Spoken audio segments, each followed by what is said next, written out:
Hello and welcome, you DuckTales fans, into the second episode of this third season. And boy, let me tell you, I was way off in my DuckTales trailer analysis video, which is something that I'm sure that you'll all notice very soon throughout the video, especially since this episode was more of a fun episode with mainly some pleasurable references. So without further ado, let's analyze what we have now, cause the new episode just dropped today.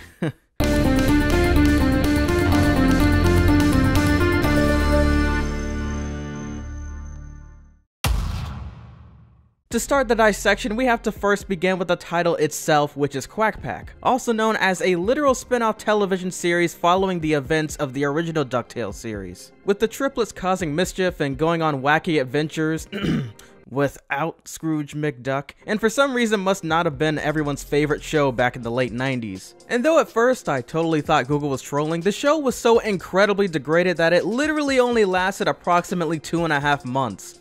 The animation looks clean though. Also, it was something that was minor, but even the small intro made for this episode uses a very similar font style in resemblance to the show as well. Now before I truly break it down, I'm just gonna explain the full plot of the episode as basic as it pretty much is. Right from the beginning, you can already tell something is off, with the characters only being able to interact with 3 walls throughout the mansion and hearing audience reactions. So you've probably already guessed that this is going to be a parody of an early days sitcom. Plus, this is also the second time we hear Donald's true voice, played by Don Cheadle, the last time being within the season 1 finale. Yet the main issue of the episode is that no matter what, it seems as if the Duck family can never take a proper photo shoot without some catastrophe happening. And it's later discovered that due to Donald accidentally knocking against one of Kali Baba's lamps, he triggers the release of the genie known as Gene. And by the way, you, my friend, called me out during my trailer analysis, and let me tell ya, you are an incredible analyzer. I predicted at first that this guy was an archaeologist when in fact he was playing as a photographer, and also he's actually the genie in disguise. And I should have been more attentive when it came to the release of the new DuckTales Season 3 wallpaper, because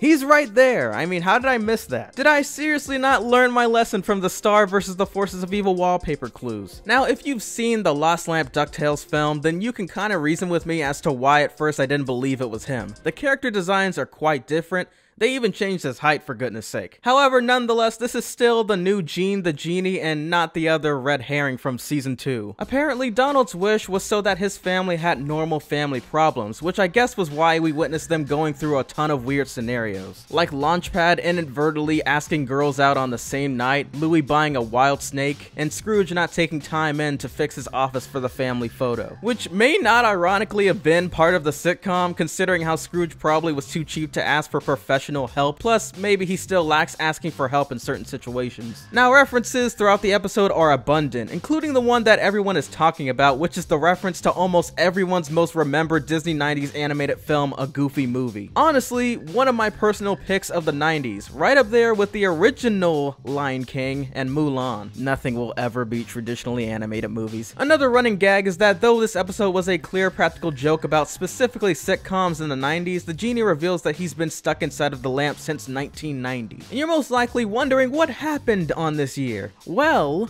back in the year 1990 was the original release of the film Treasure of the Lost Lamp. What a coincidence. Another coincidence is how the gang within a flashback are shown on top of a rocky formation with a basket full of treasure surrounded by scorpions, much like the film. An interesting bit within this episode was also the moment of self-awareness, and somehow managing to break both the fourth wall of their universe and ours at the same time. Guys! Where's that music coming from?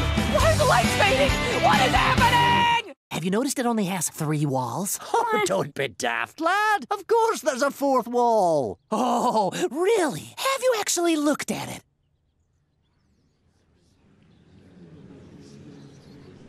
Okay, that is a little weird. Wait, Goofy was really here this whole time? Of course. Magic's got nothing over the power of a big-name guest star.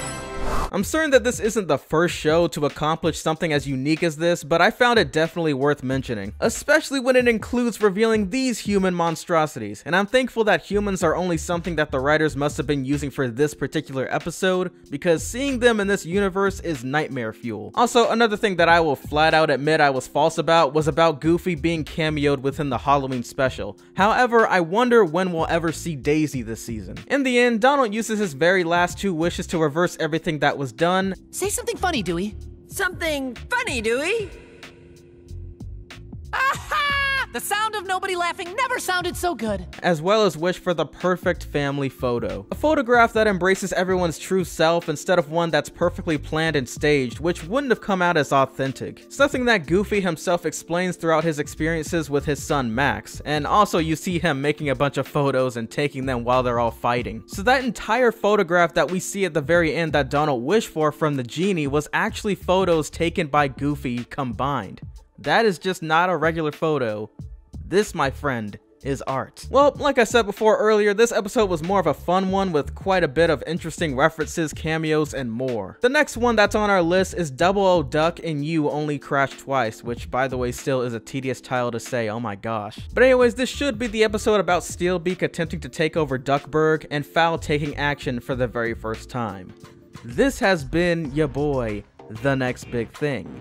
And I will catch you all in most likely about 4 days, so yeah, peace!